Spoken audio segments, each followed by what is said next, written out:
Nous avons fait un logo commun qui donne ceci. Logo, affiche ou encore bande dessinée, ce matin Kader Arif a salué le travail réalisé par les lycéens murettins, italiens et belges. Une collaboration entre jeunes européens des plus symboliques, 100 ans après le début de la Première Guerre mondiale. La France a été, pendant le premier conflit mondial, un champ de bataille du monde et pendant le second conflit mondial de la même manière. Mais la force de l'Europe aujourd'hui dans le monde, c'est qu'après 2 conflits mondiaux qui ont déchiré cet espace européen, elle a su par la volonté des hommes et la volonté politique reconstruire un espace de paix, un espace de tolérance qui est un exemple pour le reste de la planète. Les élèves des 3 pays se sont rencontrés plusieurs fois avant la venue du ministre. Ils disent avoir beaucoup appris sur 14-18 bien sûr, mais pas seulement. Ce que j'ai appris sur cette guerre déjà, c'est le nombre de morts qui est quand même assez impressionnant.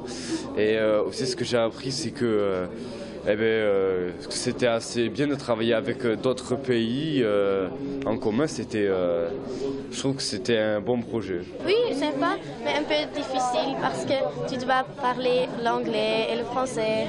C'est difficile. Oui, ça nous a pris longtemps, mais après c'est vrai que si on l'a fait, ça nous fait plaisir de faire ça pour le ministre. Le ministre qui, pour l'occasion, a annoncé l'ouverture prochaine d'un site internet. Nous avons numérisé les 8 500 000 fiches des soldats qui ont été engagés pendant le premier conflit mondial. Ce sera un site qui va être ouvert dans quelques semaines, gratuit, dédié. Et si vous avez le nom ou le prénom d'un aïeul, grand-père, grand-cousin, grand-oncle, que sais-je encore, en tapant son nom et son prénom, vous aurez la date de mobilisation, le lieu où il a été mobilisé, quel a été son parcours.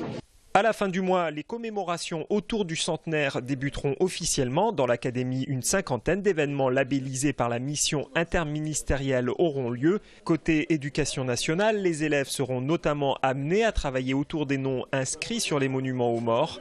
Beaucoup d'entre eux auront l'occasion de se déplacer sur des lieux de mémoire de 14-18.